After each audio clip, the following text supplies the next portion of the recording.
Now, our next special session is about one of the most exciting movements of our age, and that is social business. And to introduce it to you, please welcome back one of our long-standing counselors, a man who has given his entire life to driving the development of social business around the world, Professor Yunus's right-hand man, Hans Reitz. Thank you. Always so good to have you here. Yes, Take it away. I'm happy to be here. I just missed it one time to be on the One Young World. This was the moment when Finn Abraham, my fourth son, was born. And the rest I spent all the time in One Young World. So let me share a little bit my story with you and about social business. So as I just mentioned, I'm born in Germany, in Lower Bavaria, and I'm born 1966. So I'm born in a family with 7 children. And my father was very sick. So my mother was an entrepreneur, not only because she got 7 children, but she had to feed the family. And she had to feed 9 heads, 9 mouths, 9 bodies. So in the village, she starts at 4 o'clock in the morning to clean up the church. At 6, they clean the doctor's house. At 7, she prepares our breakfast. At 9, she opens the village restaurant. At 1, when we come back from school, she cooks for us. At 7, we had another meal. And in the night, she runs a restaurant and she goes to bed at around midnight. 7 days a week, a whole life. I saw never my mother complaining about the work. Not at one time in my life I can remember she complains when she has to work too hard or too much. But when I was 12 years or 13 years,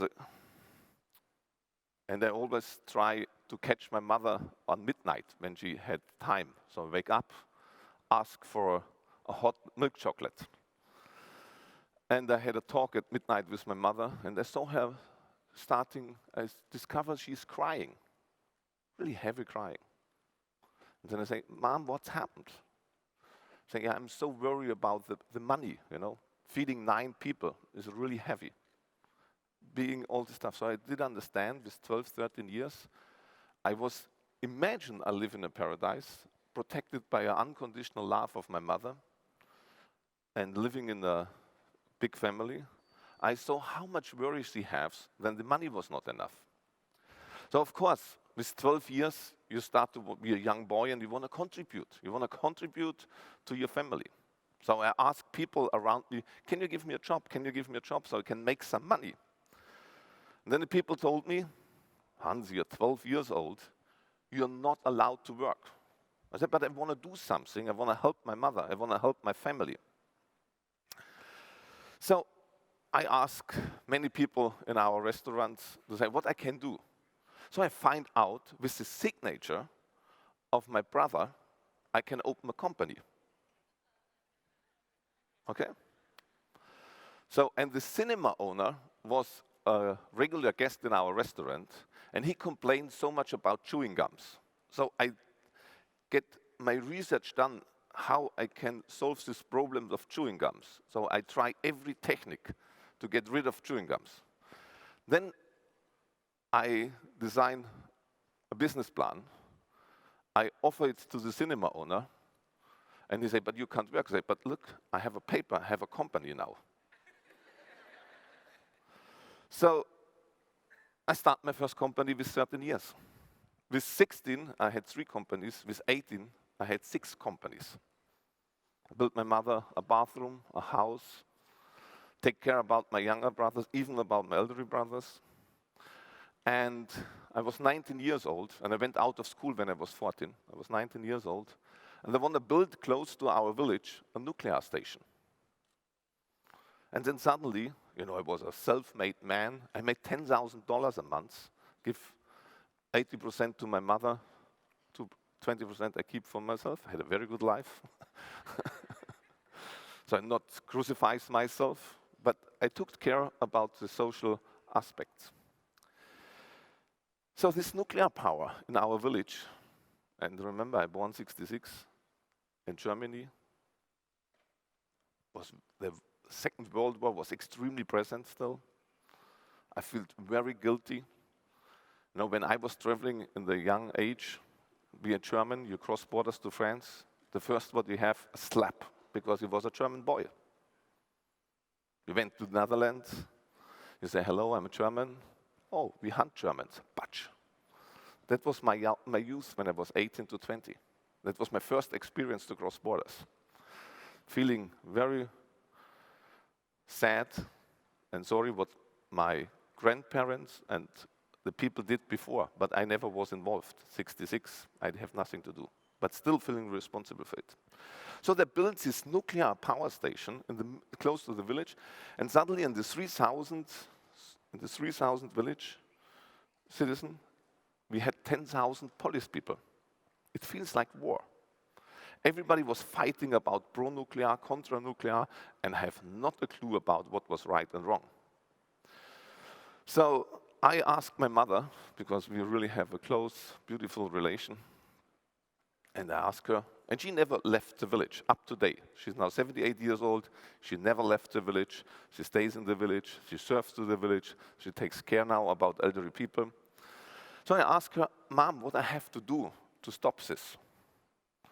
And then she tells me, oh son, this is so big, then we have to change the whole world. So I asked her, so how to change the whole world? I don't know. So I went to the cinema and I saw the movie Mahatma Gandhi.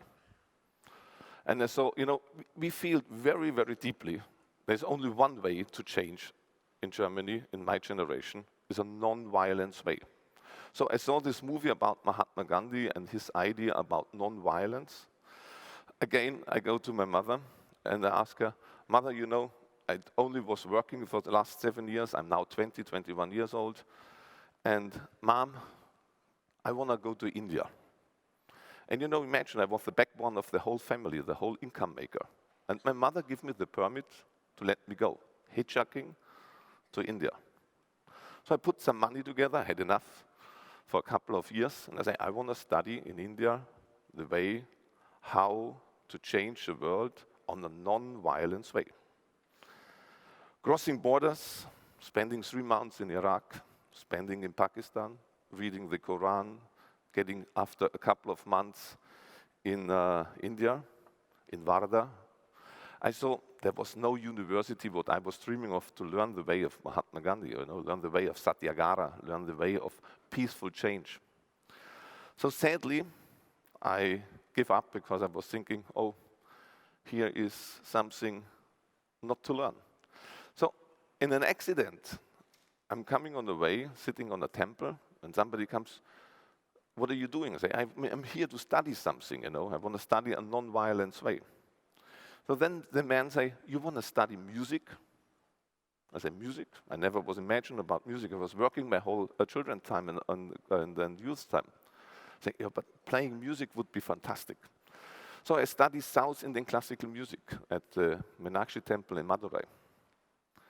7 years I give my dedication to the music. 7 years, every day, 6 hours I'm rehearsing. And then, again, my mother say, Hans, it's time to come home. I miss you.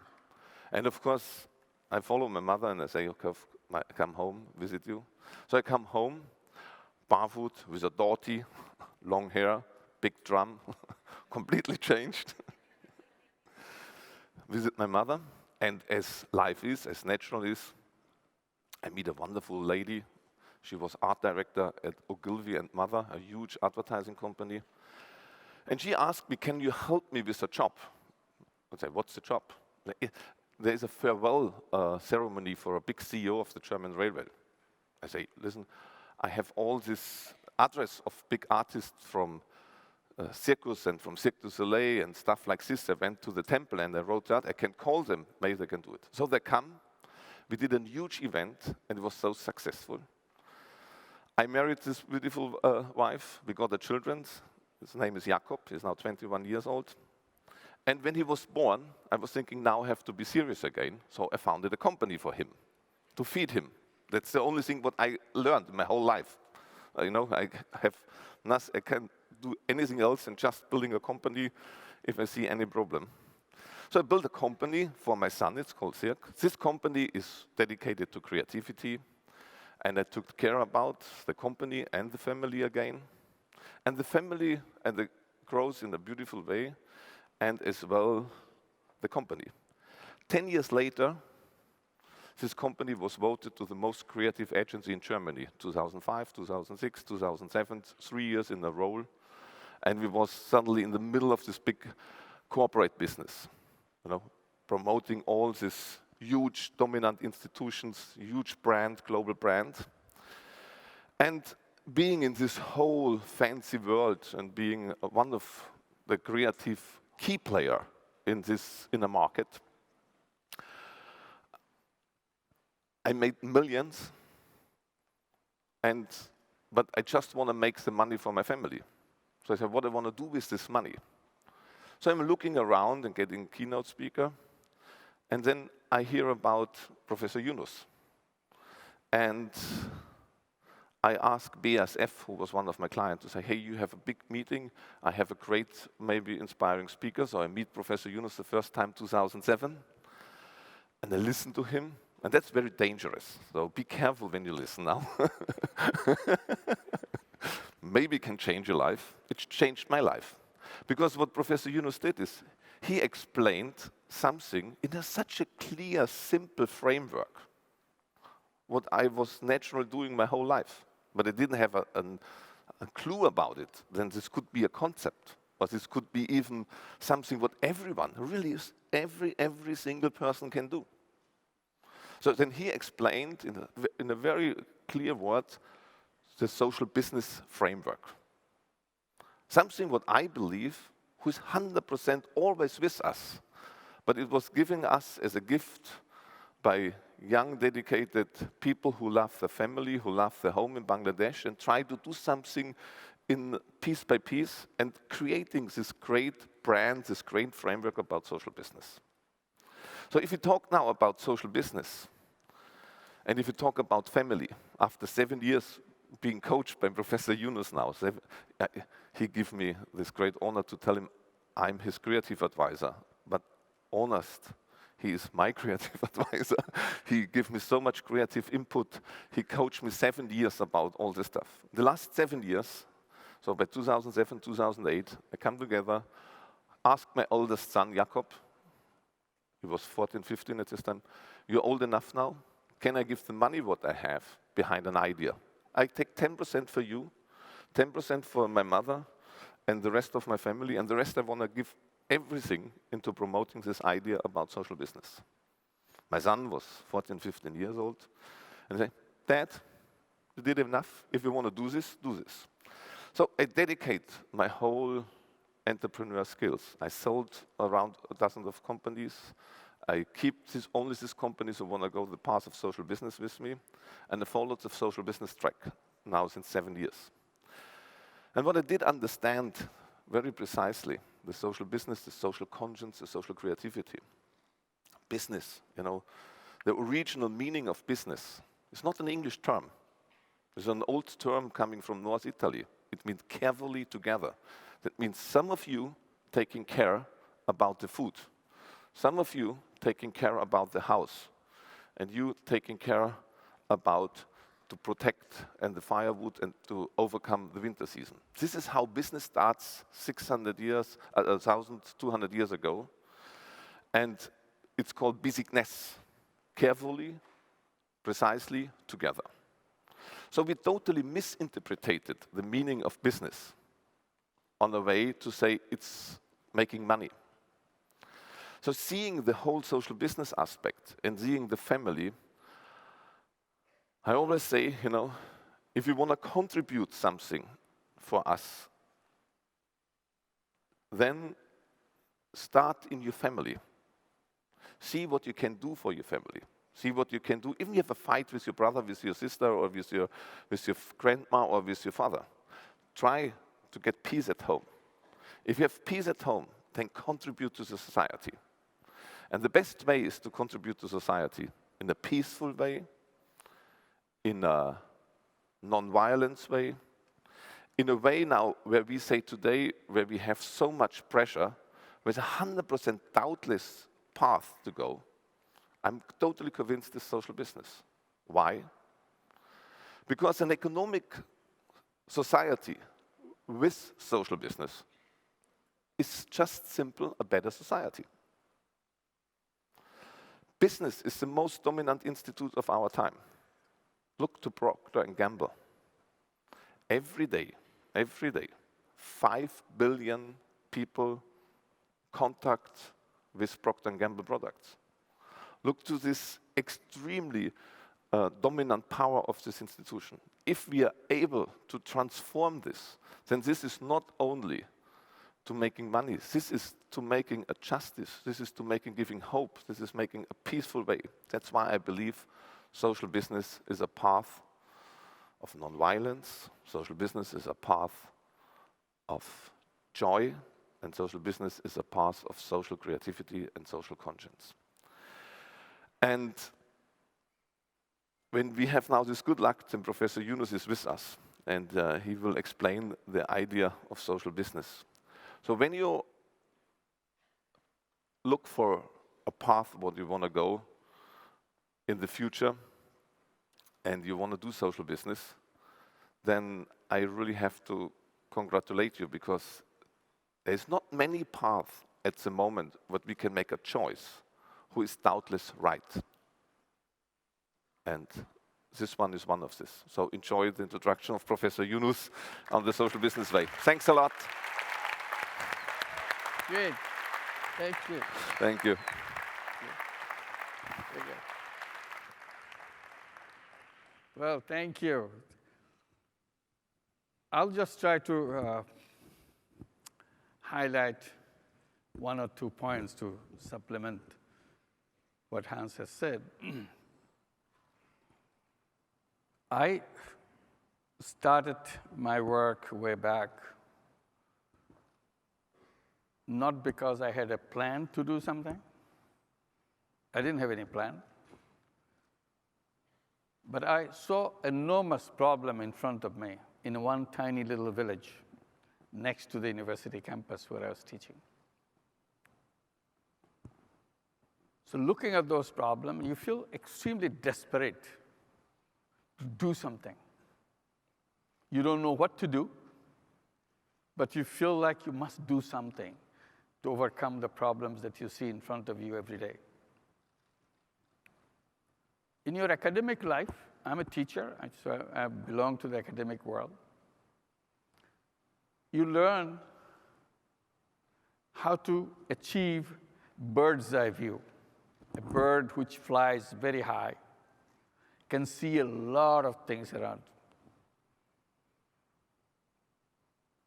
So the more you go gain your knowledge, you feel like you can gather wisdom from all around because you fly so high. For the first time, I realized working in this village, that doesn't help me at all. Because I'm confronted with individual person, not a whole nation, not the whole world or anything, just individual person. So I wanted to address the problem of individual person. And my theme was, can I make myself useful to one more human being? So that way I feel a little bit comfortable that I'm useful to somebody.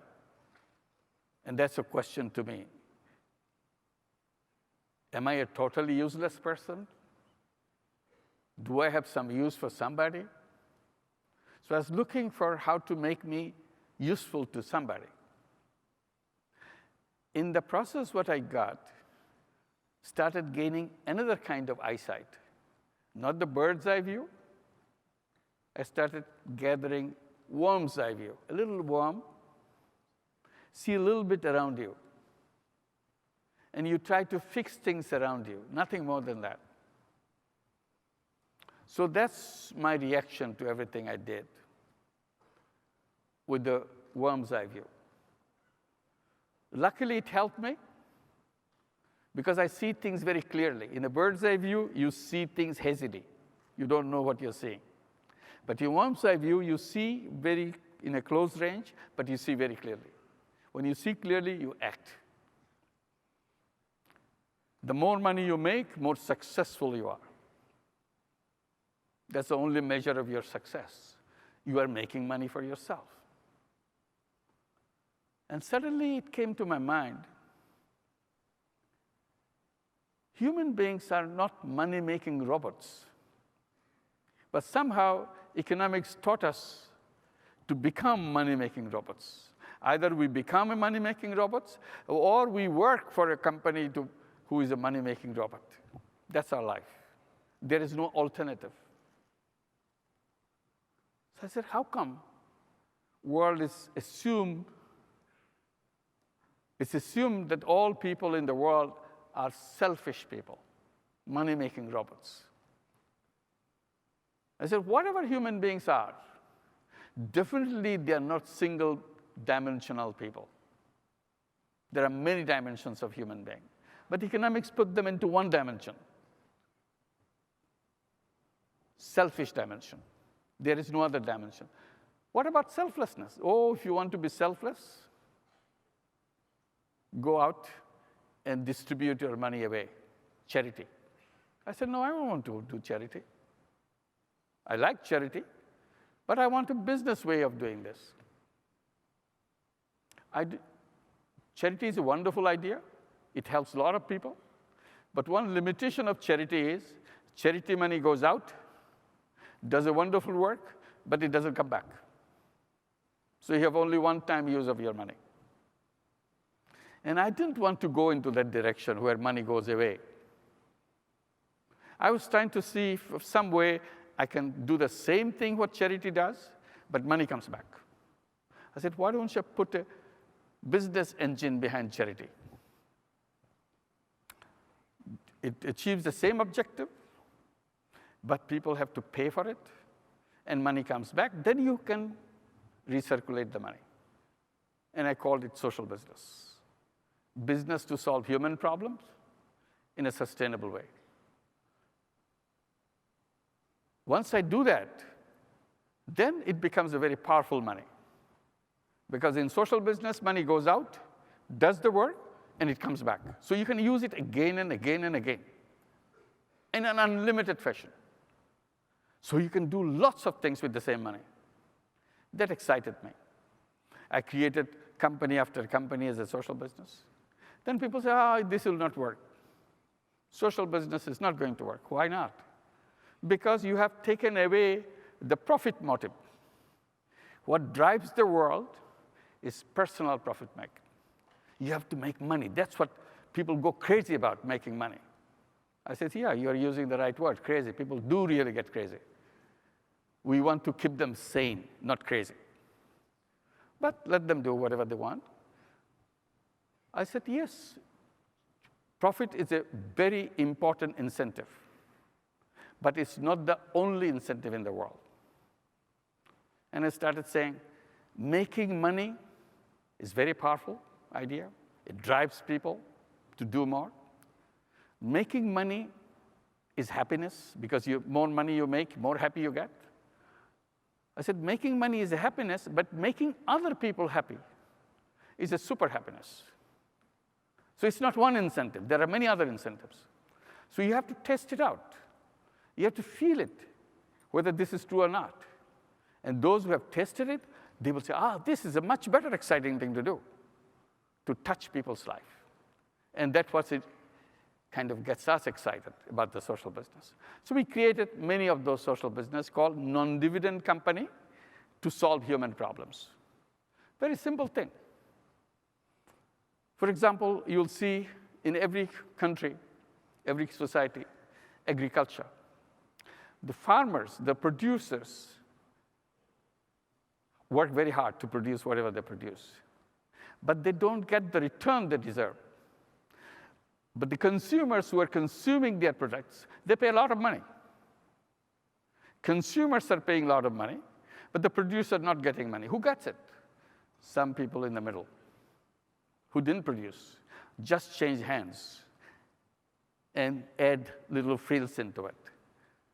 And ultimately, consumers are paying for that. Cotton growers, they don't get money, but the cotton consumers pay a lot of money. Coffee growers, they don't get money, but the coffee consumers pay a lot of money. How come coffee growers don't get it? Because the market had changed hands and so on and so forth, and everybody else got it. Cocoa growers don't get any money, but the chocolate consumers pay a lot of money for chocolates. So how do you solve that problem? How to bring money to the real producer? We said, OK, we'll make a social business. We'll make a social business marketing company, non-dividend company to solve human problem. This is a human problem. Producer doesn't get anything. So now we create that marketing company as a social business. Their interest is not making money for themselves. It's interest only to solve the problem. So they take the produce of the producers and sell at the ultimate consumer end and bring the money back to the producers so that they get the money, minus the operational cost of the marketing company. That's all, because they are not interested in making money. So they have solved the problem because they could create a social business. Any profit-making business personal profit-making business will not do that. So we have created those kind of businesses, social businesses. And you see lots of handicrafts people in the villages and so on do beautiful work. But they sell in the local market. They don't get much. It changes hand, and again, goes to a bigger market, get lots of money, but they don't get it. So again, you can create an intermediate market or intermediate company, marketing company, to bring that service. They collect all those things, sell in the final market, bring the money back to the producers. It's possible. So that the whole thing changes completely, dramatically. So we created a lot of those social businesses along the way. And it raises the questions, one that I raised, that are people, human beings, selfish only? No. I'm saying human beings are selfish and selfless at the same time.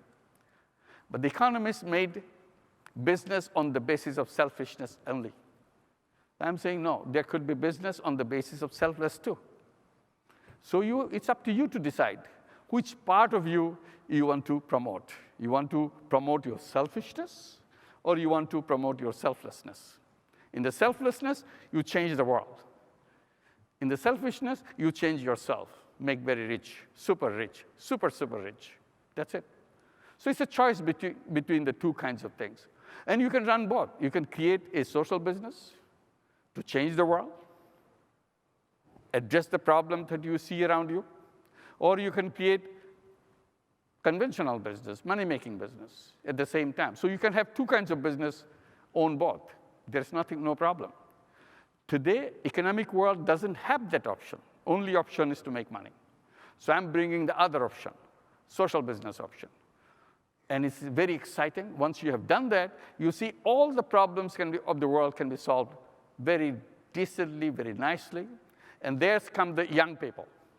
Young people with the creative minds, they can come up with beautiful ideas once they concentrate on solving problems, designing businesses to solve problems. Suddenly enhanced with the technology. Then technology comes in. Technology and youth and social business together suddenly gives us a chance to create a completely new world. That's why I was mentioning that this present civilization is about to self-destruct. It has so many big problems inside of it. We cannot continue with this civilization. So we had to prepare ourselves in a broader way so that we discover ourselves as a human beings, full human beings, not the partial selfish human beings. As a full human being with selfishness, selflessness, and all other characteristics, and create a world where we can solve all our problems in a way technology and creativeness permits us. And that's what the young people are good for. That's what you are good for. That's why I'm very delighted to meet you. Thank you very much. Thank you. OK. Thank you so much. We're going to questions now. So we have a question from a delegate from Japan, from Alexandra Maria Balicha.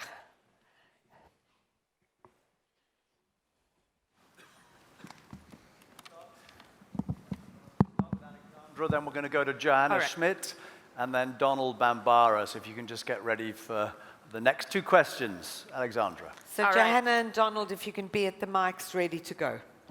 All right. Professor Muhammad Yunus, Assalamu alaikum.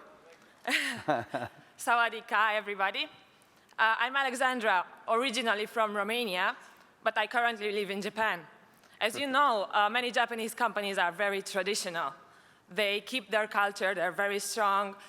So, Professor Muhammad Yunus, you were talking about how to start the business from zero, right?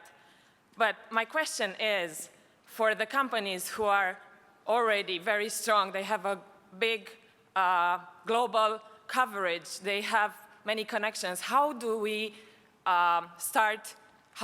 convince them to focus their business model on social business and not the conventional one? How do we convince to change that? That is my question. Okay, good. Good question. I'll put it this way. I will say, I will not rush to convince them. All right. I'll convince myself first. All right. I will do the social business first before I convince them. And show them this is what I do. Explain to them. Then it will draw attention. If I just lecture them, you have to do this, it will not attract them. You should demonstrate that this can be done, this is the way. It is a very small thing. Social business doesn't have to be mega business. It could be tiny little business, but a very powerful business. So this is my first step. And we have gone through that process. And now we have joint ventures with big Japanese companies because they themselves come forward. We didn't go to them. We didn't know them. You live in Japan. I don't live in Japan. I don't know any company. But they came forward, approached us. Can I do a social business with you? I said, who are you? Okay.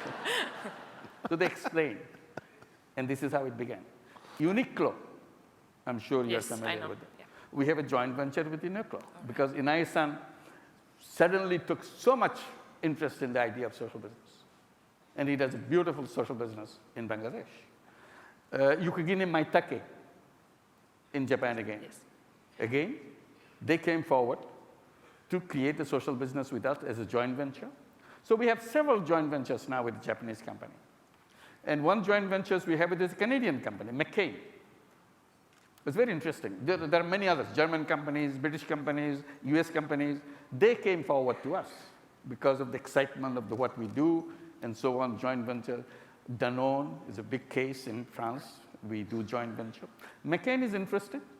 They came to me that we are very interested. We read your book. We like your idea. We want to do social business. So I said, that's good.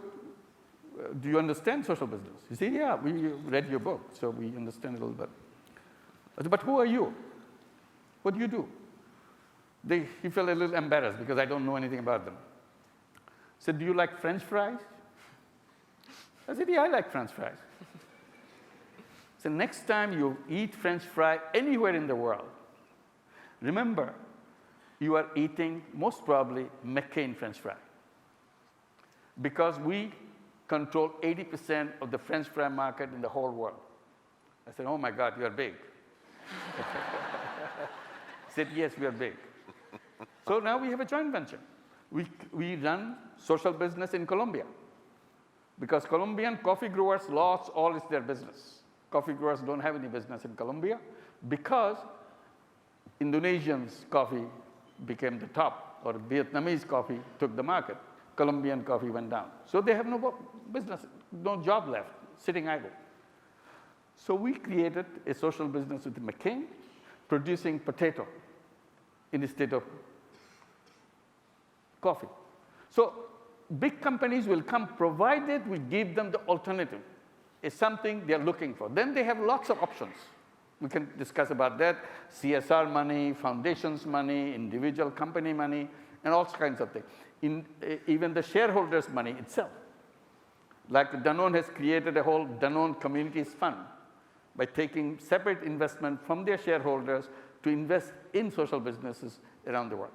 So thank you. Thank you very much. So Joanna Schmidt from Germany. Hello, Mr. Yunus and Reitz. Thank you so much for being here with us today. I'm from Lower Bavaria. Oh. I just wanted to ask, similar to the previous lady, you know, for all of us who work in money-making machines and play around with social businesses in our free time, we can do little things by ourselves, but I wanted to ask you, what's your recommendation, what our governments should be doing there? Companies out there who employ thousands of people around the globe, they still make up to 60% profit margins in tech, in fashion, and they employ people under slave-like circumstances. So what can we ask our governments to do? Is there something like social emission trading, similar to the CO2 emission certificates, or social tax? Like, what can be done from a government point of view to just change the economic model we have today? Well, the governments, I don't jump at the governments right away. I try to do it myself first and then tell them, you can do it this way. This is much more effective. So you have a demonstration that carries sense. Rather than go demonstrate on the street, you have to do this. Then they say, this is troublemakers for us. So we don't want to go that road. So examples creation is the most important thing for us. For example, for the government, if they are interested in social business, we say several things. One, please don't support us. We don't need any of your support. Leave us alone. We don't need any special privileges from you. So this is a kind of expectation they don't have. They always expected that we will be asking for some favors from them. So they don't need any favor. But you become a cheerleader of social business. You say social business is a good idea, and you do that. So this is one.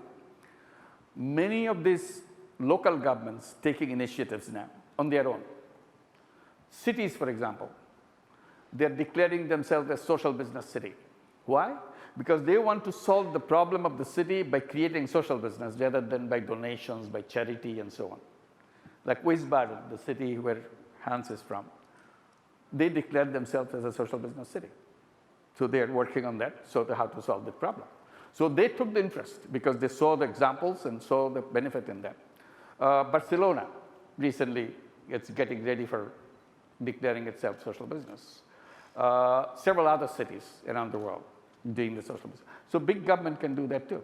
For example, we say that you spend a lot of money as a transfer money to give free money for welfare because there's no job, you give free money so that they take care of that. I said, would you consider, instead of giving them free money, create social business to solve the same problem? Unemployment problem, old age problem, poverty problem, give them to framework so that they can become active citizens rather than become dependent on government money. So we said we can have a demonstration project. We can have a project which will take 1,000 unemployed young people out of unemployment and become entrepreneurs themselves. So we give examples what we do, how we do that.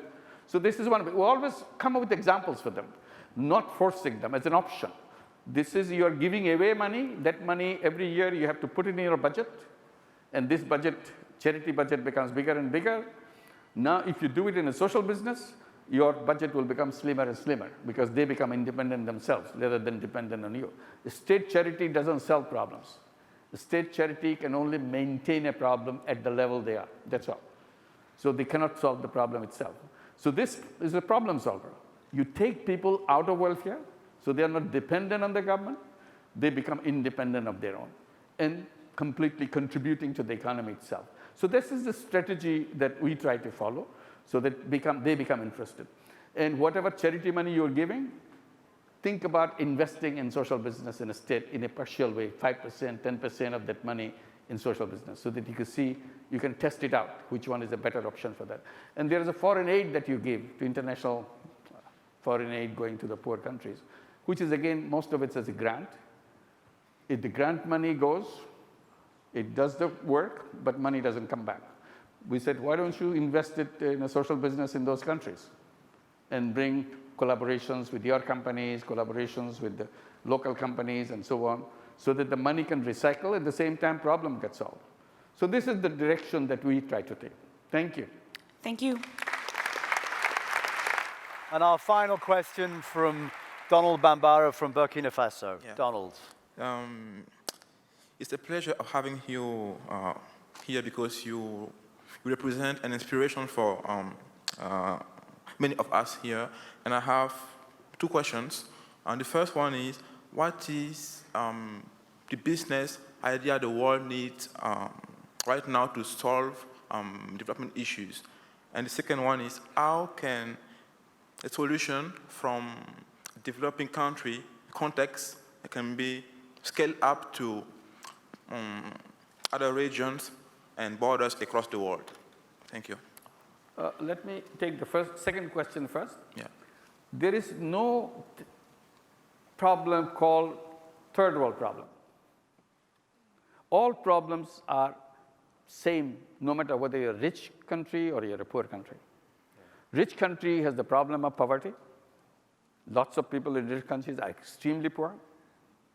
So when you look at the poor countries, the proportionate number of people are very large. Otherwise, the poverty problem is the same. So if you can solve the problem of poverty in a poor country, you can transplant it in a rich country too. So it's a solution. It's like a medicine. If you develop the medicine to take care of common cold or difficult disease, you don't say, is your patient from Bangladesh? Then this is the medicine. Are you from Thailand? This is the medicine. Don't say that. You have a problem. This is a health problem. This is it. This is the medicine, no matter where you live. So same issue. So problems of the human beings are same. Poverty, healthcare. Rich countries doesn't mean that they have healthcare for all people. They don't have healthcare. Even the richest country in the world, USA, doesn't have healthcare for people. Extremely difficult. And many other countries, which normally said, okay, they have a good healthcare system. They don't. So we are in the same boat. If you can solve the problem of healthcare in the poorest country in the world, that immediately becomes useful for the richest country in the world, because the same problem. So problems you may identify locally, but the solution becomes global. No matter where you find it, you do that. We did the microcredit in Bangladesh. Now we run microcredit programs in the USA. We have 8 branches in New York City. And within the whole United States, in the last 6 years, we have now 18 branches of Grameen program in the United States. Same problem, and the solution is the same way. So all the social business ideas that we talk about, we are not talking about social business in Bangladesh only. Social business in Germany, social business in France, social business in UK, social business in Brazil, and so many other countries. Same thing. Because the problem, if you find a solution to your problem of poverty in France, you can use the same solution to the problem in Bangladesh or any other country, because it has the same characteristics, whatever you are doing. Your first question, what are the issues? The issues, you can list them anytime. Same issues. Broad issues are the same: poverty, healthcare, education, technology, and now a new one became surfaced in the top. Refugee is an issue. So all of those problems. What is the solution? That's where we are good for here, the young people. Come up with your solution. Don't wait for somebody else's solution. You design your solution to take the problem of few people, 10 people, 20 people, how to get them out of this particular problem. If it's a healthcare problem, can you design a social business to take this particular healthcare problem resolved by doing that? We have examples. For example, in Bangladesh, one example we did present is the problem of cataract. Cataract is a big problem in Bangladesh and many other countries, but not enough facility for us.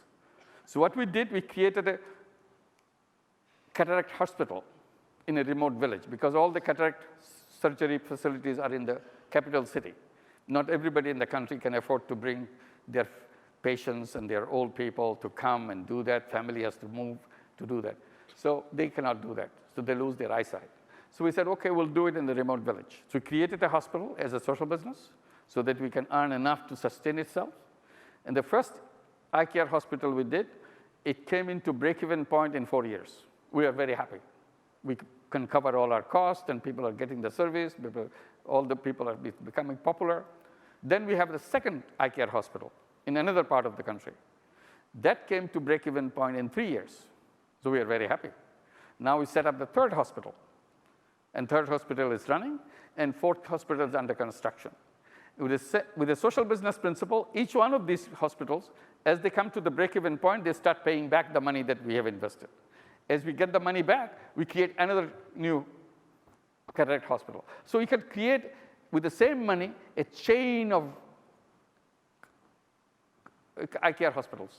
That's it. That's the solution to one specific problem. So you can do it for another problem, another thing, like nursing college. We created a nursing college as a social business. Now we are expanding it to a second campus of nursing college.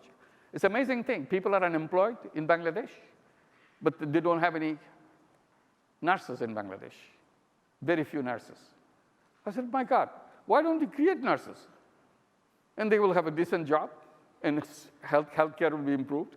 And then internationally, there are more than 100,000 nurses needed every year, but there's not enough. It's all falling vacant. Nobody's going that. So we said, why don't you train them good quality nurses so that they can work in the country, go outside the country, wherever they want to. So that's another healthcare solution. So this is the way. You come up with the solution, whatever problem you have, you come up with a creative idea. Just because I said that this is how we do it, this is not the ultimate. This is just the beginning, the crude way of solving problem. Your idea will be much refined, much better if you put your mind into it. It's all trick we play with our mind.